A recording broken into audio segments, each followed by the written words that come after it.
تاریخ شفاهی افغانستان با پروفسور میر محمد امین فرهنگ. امنیت سراسری در افغانستان حاکم بود. مردم سخت کوش و قناعت پیشه مجبور بود که کارهایی بکنه که به اتحاد جماهیر شوروی قناعت بده که او میتونه افغانستان از این مخمسه بزرگ این مسئله را باور دارد که گذشته، حال و آینده با هم پیوند دارند. کارهای اولی که برای کارمل انجام داد و همین کارها مشخصات عمده زمانداری رزوله نشان میدن. اما بعد از کودتا افغانستان دچار جنگ و خونریزی و فاجعه شد. به نام اصول اساسی جمهوریت دموکراتیک افغانستان. پروفسور فرهنگ با اندوخته‌های علمی و تجارب گرانبها تاریخ ما را صادقانه بازگو می‌کند. به نام خدای آگاهی و قلم. قبل از کودتای 1357 حزب دموکراتیک خلق، امنیت سراسری در افغانستان حاکم بود. مردم سخت کوش و قناعت پیشه با تمام توان تلاش می کردند تا برای زندگی خیش بهبودی بار آورند. اما بعد از کودتا افغانستان دچار جنگ و خونریزی و فاجعه شد. کسانی که برای افغانستان فکر می نمایند یقیناً این مسئله را باور دارد که گذشته، حال و آینده با هم پیوند دارند. اگر ما گذشته خیش را به نیکی و روشنی بدانیم، می توانیم برای حال و آینده خیش بهبود حاصل کنیم و راه آینده را روشن‌تر و مفیدتر بپیماییم. رادیو کتاب در همین راستا از استاد بزرگوار دکتر صاحب میر محمد امین فرهنگ خواهش نموده تا تاریخ شفاهی افغانستان را که چشم دیدهای ایشان است برای مخاطبان بیان نمایند و امروز ما 12مین قسمت همین تاریخ شفاهی را ضبط میکنیم. استاد بزرگوار سلام دارم خدمت شما. بسیار تشکر از زحمات شما. در برنامه قبلی ما به کودتای ششم جدی 1358 که ببرک کارمل سوار بر تانک های ارتش سرخ وارد افغانستان شد و قبل از ورود به افغانستان اولین بیانیه خیش را از رادیو تاشکند خواند، اما آن را در امواج رادیو کابل پخش نمود. از این به بعد امروز ضبط میکنیم. مایک در خدمت شماست استاد. یک دنیا سپاس از این بزرگواری هایشون. به نام خداوند بزرگ تشکر بسیار زیاد آقای موسیمی.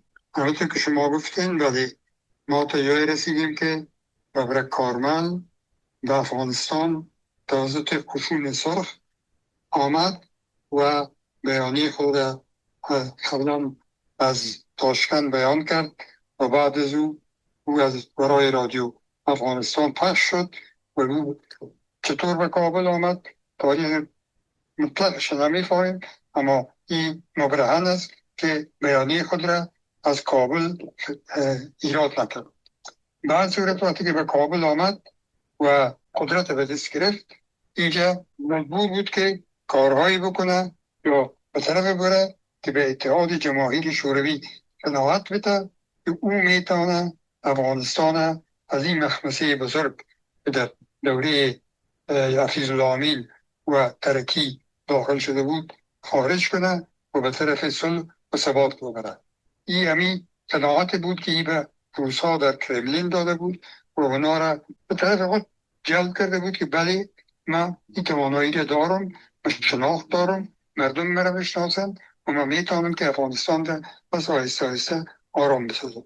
و روس‌ها پیام بشناختن از وجود یزید پارلمان افغانستان و از اپوزیسیونی که بود از او خبر داشتن و لحاظا دیگر کدام بدیل جوام نداشتن. این قناعت حاصل کردن و ببرک کارمل رئیس شورای انقلابی و رئیس جمهور قبول کردن و این اعلان شد و ببرک کارمل بر کرسی قدرت نشست کرد. خب کارهای اولی که برای کارمل انجام داد و همین کارها مشخصات عمده زمانداری زوره چند سالی که بود نشان میتن. او رو کوشش میکنیم که یک به یک بیان کنیم تا ببینیم که در نتیجه از این فعالیت های از او افغانستان به چی حالت گرفتار بشه، بهتر بشه، خرابتر بشه، چطور بشه. اولین اقدامی که کرد بعد از اینکه روسا را قناعت داد که او میتواند همه چیز بهتر بسازه، اعلان عفو عمومی و آزاد کردن هزاران زندانیان سیاسی بود که کل چرخی در ولایات و در سایر زندانهای مملکت بندی بودند و فامیلهایشان از سالها، از 2 سال به این سو خبر نداشتند که یا کجاستند، چه میکنند، زنده هستند، مرده هستند. به هر صورت این عفو عمومی اعلان شد و دروازه های زندان باز شد و همه زندانیان که من هم در جمله شامل بودم از زندان ها برآمدیم و به پیش فامیلای خود رفتیم. این فکر می شد که این حرکت شاید بسیار تاثیر مثبت بکنه و محبوبیت ببرک بلند ببره. اما طبعا کار نیک بود برای که این کسایی که ما در بندی خانه بودیم خطر از این موجود بود و اینطور احساس می شد و پسانتر باز صاحب منصبایی را هم اعتراف کردند که حفیظ الامین می خواست که تمام بندی هایی که در مابین زندان ها بودن از یکسر از بین ببرن. چرا فکر میکرد که همین اشخاص در حقیقت دشمنای درجه یک نظام است. اما آمدن ببرک و روسا و خلاصی همین به زندانیا اگر از یک سو در افغانستان بسیار پروبلم هایی دارد که ما در او باره صحبت خواهیم کرد، از طرف دیگر در همین حرکت زندانیان خلاص شدن و به فامیلای خود رسیدن. این یک نقطه مثبت بود. این رو باید اعتراف کنیم. بعد از اینکه زندانیان خلاص شدن، کار دیگه ای که کرد این بود که در شروع سال 1980 شروع کرد به ساختن قانون اساسی موقت افغانستان به نام اصول اساسی جمهوریت دموکراتیک افغانستان. در این قانون اساسی یا ایده‌ای اصول اساسی یک سلسله آزادی ها را برای مردم داد. یک اندازه به مطبوعات گفت که میتونه آزاد باشه، مردم میتونن که آزادانه صحبت کنند. این گپا را زد اما در عمل این پیاده نشد. چرا؟ در روی کاغذ بود اما در عمل آهسته آهسته چون مخالفت زیاد شد همون گیر و گرفت و همون فشار اجتماعی بالای مردم بیشتر شد و این حقیقت بر این کاغذ ماند و در نتیجهش همین شد که مردم پس زیر فشار بیاید. در پالوی دو اقدام دیگه بود که جبهه پدروطن را اعلان کرد.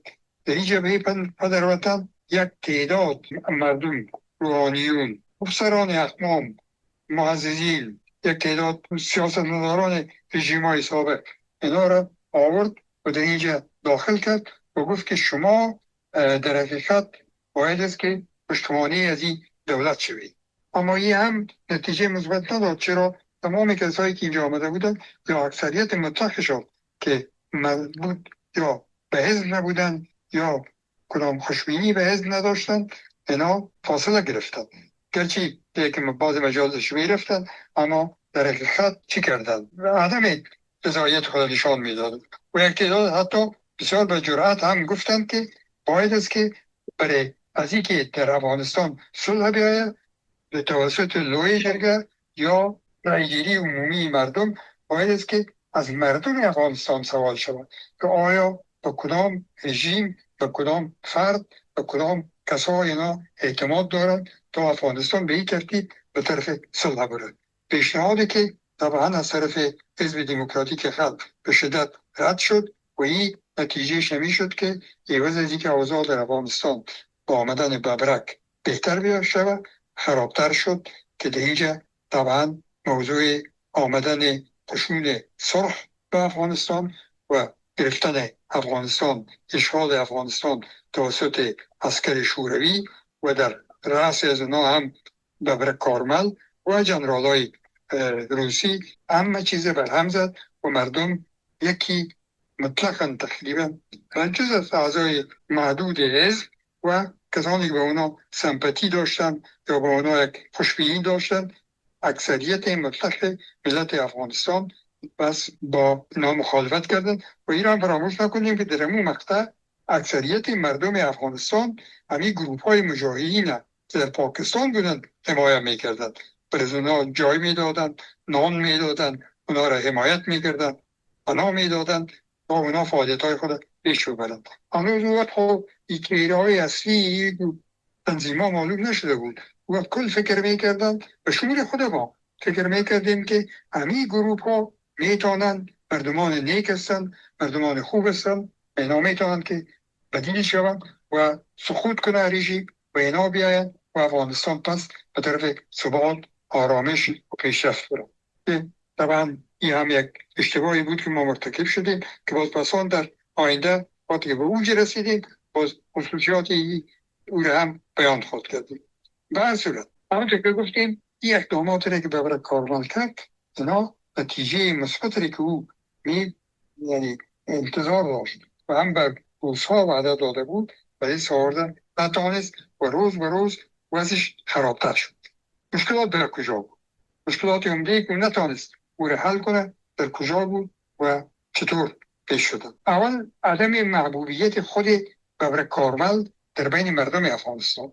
ببر کارمل مردم از دوره پارلمان، از دوره فعالیت های سیاسیش در افغانستان بر ضد رژیم های گذشته خبر داشتند چون یک چهره شناخته شده بودی نسبت به ترکی و حفیظ لامی این زیادتر مردم میشناختند چرا در مابین پارلمان دوره 12 و 13 افغانستان حضور داشت و در اونجا یک نام بر خود در نامش مردم شنیده بودند اما طبعا محبوبیتش تنها و تنها منحصر بود در پیش پیروایش و اعضای حزبش که او کافی نبود برای از که پایه اجتماعی از را در سر تا سر افغانستان محکم بسازد. لحاظا در بین مردم کدام محبوبیتی نداشت. به یک عدم محبوبیت بعد از اینکه به قدرت آمد چیز دیگه که افزود شد مثل که گفتیم آوردن روس‌ها بود به افغانستان، فرصت دادن به روس‌ها افغانستان اشغال کنند و این چیزی بود که مردم افغانستان در طول تاریخ طولانی خود هیچ وقت برشان قابل قبول اشغال نبود و این طوری که دیدیم چطور در مقابل از او قیام کردن. از طرف دیگر با آمدن از اینا و این کارهایی که صورت گرفت و مخصوصا آمدن روسا فعالیت ها و جنگ های مجاهدین هم بسیار شدید شد که عامل سومین ریاضی بود که مقام ببرک روز به روز متزلزل شود و همون وعده ای که به روسا داده بود و هم بجا نشد. مجاهدین در این دوره مخصوصا زیادتر اسلحه از امریکا و دیگر جای ممالک عربی به یاد دست آوردند و قوتشون بیشتر شد، عملاتشون شدیدتر شد و مخصوصا با به دست آوردن راکت استینگر و اینا بسیار وضع روسا و همچنان وضع رژیم در حالت خراب قرار دادند. از طرف دیگر شناسایی بین المللی هم حاصل نشد. ببر کارمل روسا وعده داده بود که من کوشش میکنم که شناسایی بین المللی رو برای رژیم خود به دست بیارم اما اونمی چند مملکت بلاک شرق که رژیم کمونیستی رو به رسمیت شناخته بودند دیگه هیچ کسی حاضر نشد که در تمام این مدت رژیم کابل به رسمیت بشناسد که به ذات خود یک بسیار ضربه شدید و پیکر رژیم ببر کارمل بود. چیز دیگه که رخ داد در این بود که روز به روز وابستگی ببرک و رژیمش به روس‌ها افزود میشد یه وضعی کم شود یعنی چون دولتش از داخل ضعیف شده میرفت به اون پیمانه سر روس‌ها فشار می‌آمد که حضور خود قوی‌تر بسازند در افغانستان یعنی به صورت معکوس ما متناسب بودند یعنی به هر اندازه‌ای که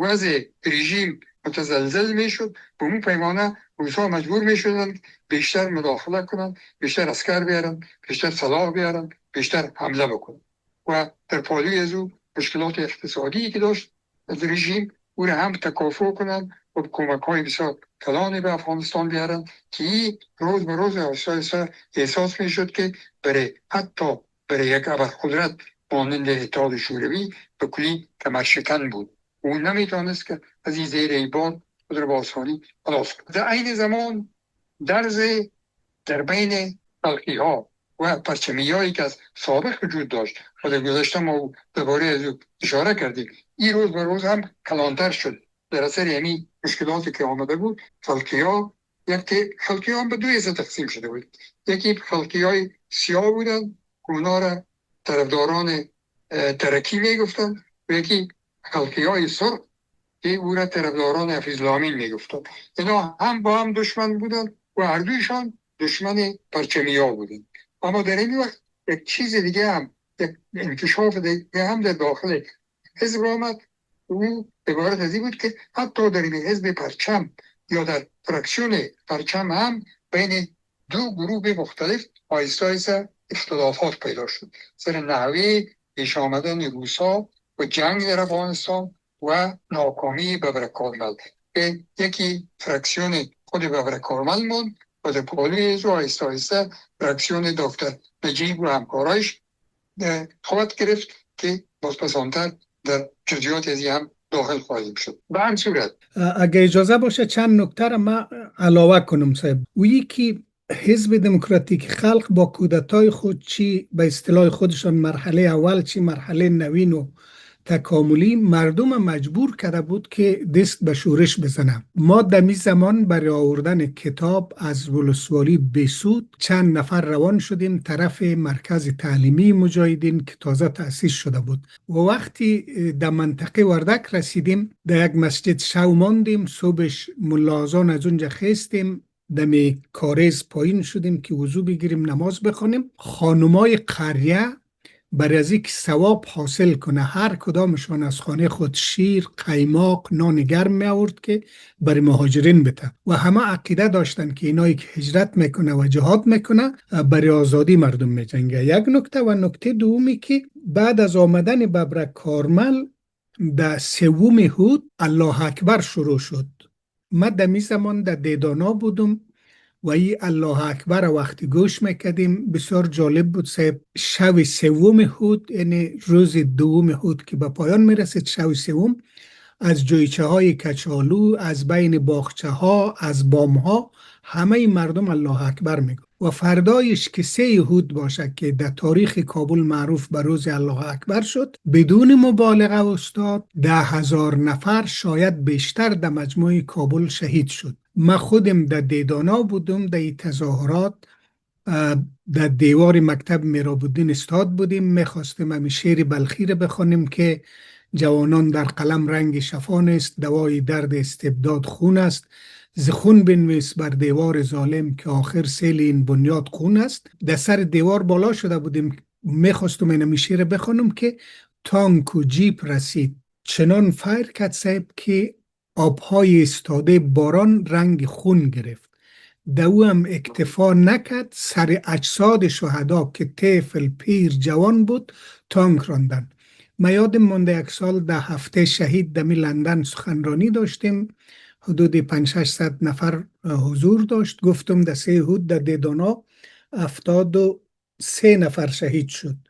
اطلاعاتی که من داشتم، یک نفر از وسط مجلس خست گفت ببخشین ما اونجا بودم، ما 113 قبر کندیم. روایت های تلفات بسیار مختلف است ولی متاسفانه این قتل عام که صورت گرفت، از طرف دیگه روس‌ها با چهره های متفاوت خود در تانک ها سوار می شد. بسیار بیرحمانه تانک های زنجیردار در سرک ها می راند که باعث خرابی سرک ها می شد. این هم تنفر مردم نسبت به این دولت زیاد کرد. اینمی عرایز من بود. تشکر و معذرت که صحبت شما را قطع کردم استاد. بسیار خوب شد که ما این تکمیل کردین. من به این جزئیات نرفتم بلکه گپای بسیار مهم است. یعنی در مجموع با معذرت شما گفتین که شناسایی بین المللی صورت نگرفت، یعنی کودتای 7 ثور دولت‌های غربی به رسمیت نشناخته بود؟ رژیم ترکی را به رسمیت شناخته بودند تا وقتی که روس‌ها آمدن و روس‌ها به افغانستان اشغال کردن. جامعه بین المللی، دنیای غرب، دنیای جهان اسلام و کشورهای اکثریت کشورهای دارای سیاست عدم انسلاک، اینا همون شناسایی خود پس گرفتن. نه تنها کشورهای سوسیالیستی ماند که در مابین از ما هم یوگسلاوی و هم رومانیا دو کشوری بودند که اونا هم به رسمیت نشناختند. بسیار خوب، بسیار تشکر استاد، مهربانی سید. به هر صورت همین گپاره درست است، کلی همین چیزایی شما گفتید همینطور بود و ایره مده یک چی خلاصه کردم که مردم ایواز از اینکه طرفدار شوند دشمنی زیادتر شد و شدتی از اونا هم بیشتر برای که مردم را زیر فشار بیارن. همین چیزای عمومیات همین موضوع بود. و گفتیم که بین برابر کارمل و نجیب اختلاف پیدا شد در داخل فرکسیون پرچم، برای که برابر کارمل میگفت که شوروی باید از بانه تا آخر بانه تا وقتی ما موفق شدیم بانه، بدون شوروی ما نمیتونیم پیش بریم.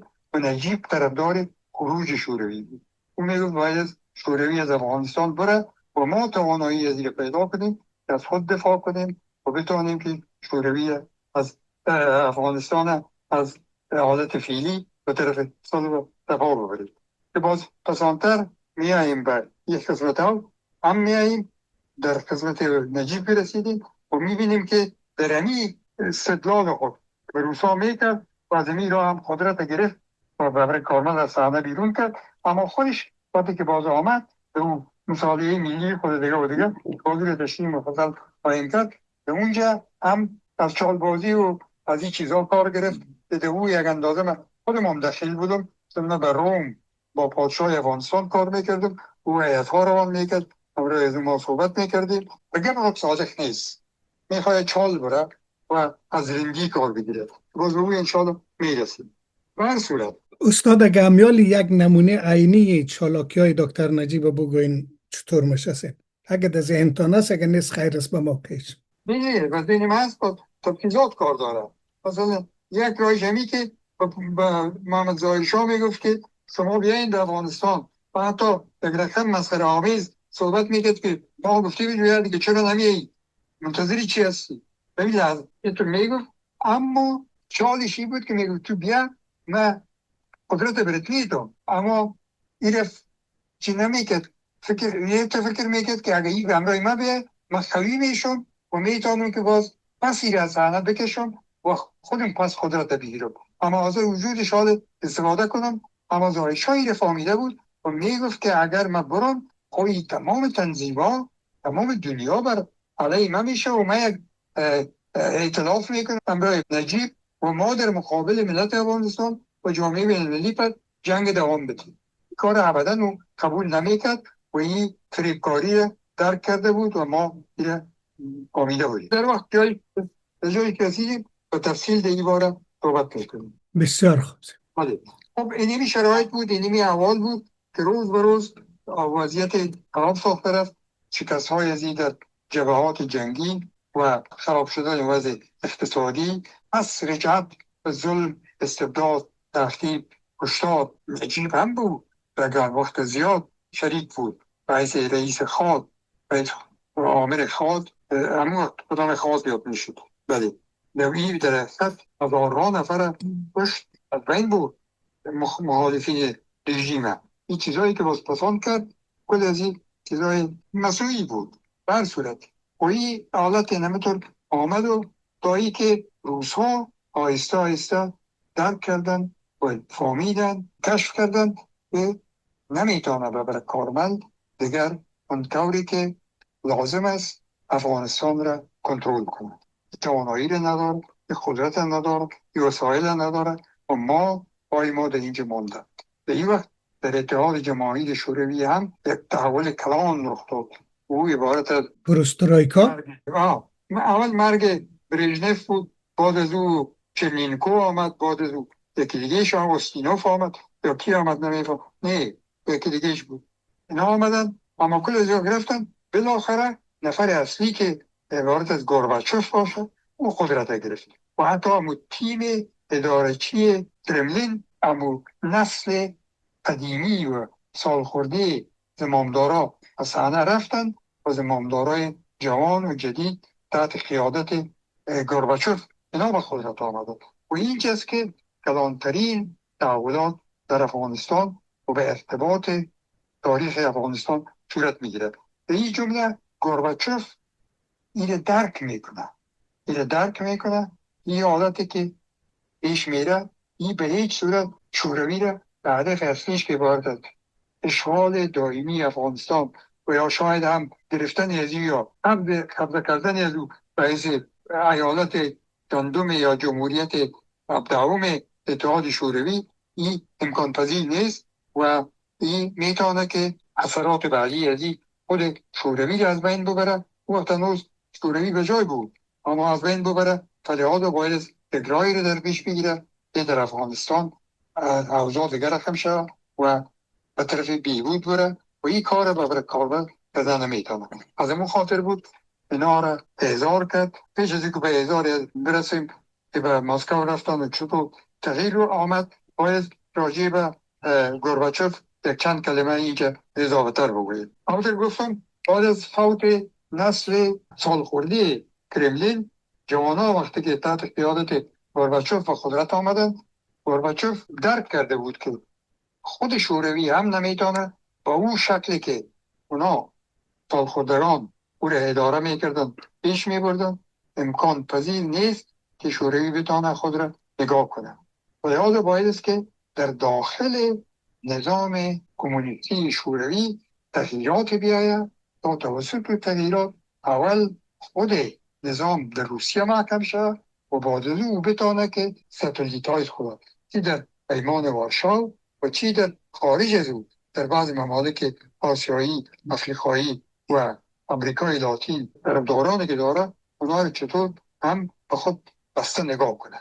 و لحاظا این به دو سیاست پرسترویکا و تحول یا شفافیت بود، یعنی شفافیت و باز شدن بود که باید دروازه را باز کنیم، یعنی گلازنوس، و دیگهش پرسترویکا بود که میگفت که تحول بیارید، یعنی از روش گذشته به طرف سلسله اصلاحات بیاییم و این ریفرم ها را در جامعه شوروی اول ما تطبیق کنیم و به اساس از او باز ببینیم که با ساتلیت های خود و همچنان با کشورهای دیگه که در آسیا، افریقا و امریکای لاتین داریم که روش بگیریم اونا از ما به کلی دور نشن، اما تا اندازه زیاده اونا هم از فشار کتاب حالی را از طرف شوروی سرشان بود خلاص شد.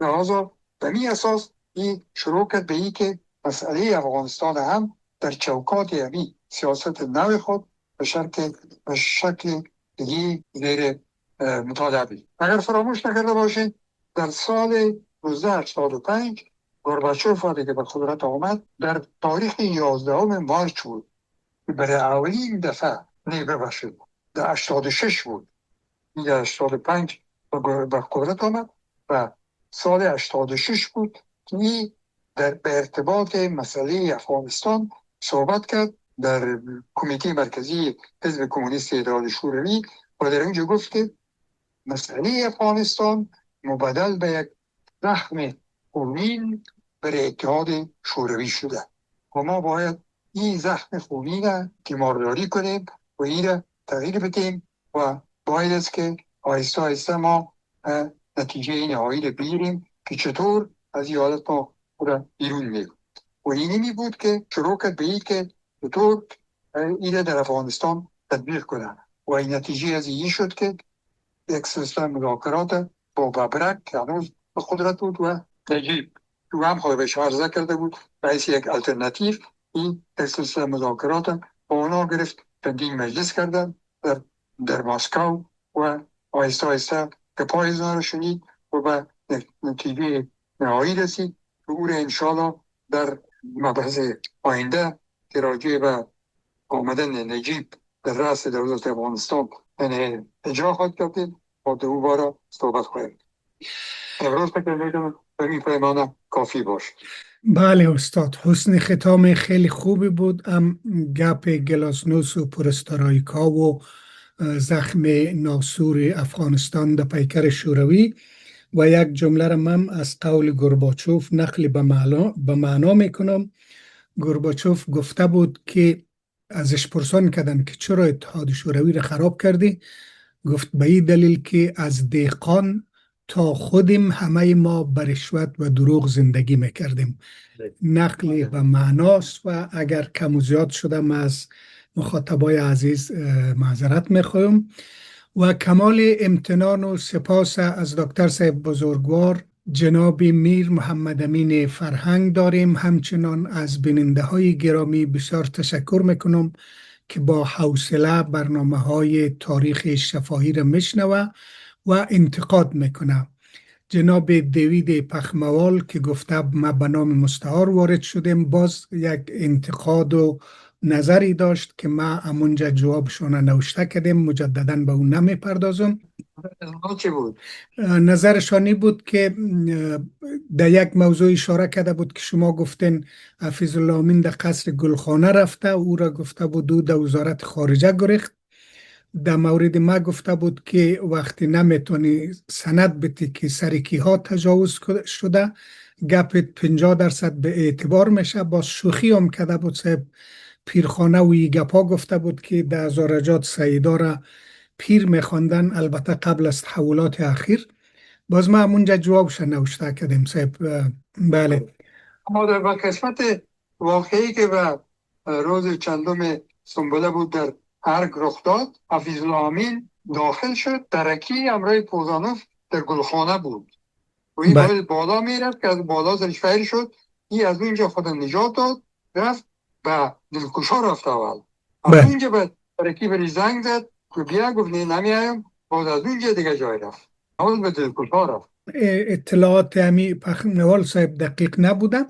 به هر صورت ما از نظراتشون استقبال میکنیم. بارها شما یادآوری کردین و من که ما مدعی از این نیستیم که گپای ما قطعا درست است. به عنوان ساکن افغانستان ابراز نظر میکنیم و امیدواریم در یک قرائت روشن از تاریخ جنگ ها و این فاجعه‌ای که میلیون ها انسان قربانی گرفت برسیم، علت اساسی جنگ ارزیابی بکنیم و یک افغانستان عدالت محور با اتحاد و همدلی داشته باشیم. اینجا صحبت میکنیم در حقیقت ما در فیلم دیگه صحبت میکنیم. بسیاری تاریخ ها معلای دقیق و اینا همون لحظه با فکر آدم نمی باشه. اما اگر این چیز ما خواهده نشته کنیم با دو وقت دارن داره درش فکر میکنه، باز همه چیز درست نشته میکنه. به مصاحبه های شفاهی آدم نمیتونه که همه چیز بسیار دقیق بگوید. دقیقاً استاد، خو اصل منظور تاریخ شفاهی عمومی است که مختصر و مفید باشه تا وطندارا اطلاعات تاریخیشون بیشتر شود. امی که پخموال صاحب وادار شده که نظر بده، معنیش است که توجه کرده و تشکر. بیننده های گرامی، لایک، سابسکرایب و انتقاد و پیشنهاد شما مشوق ماست. خدا نگهدار همه شما.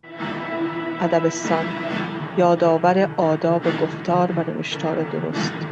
درس‌های مختصری از دریای بیکران ادب فارسی و زودی از رادیو کتاب.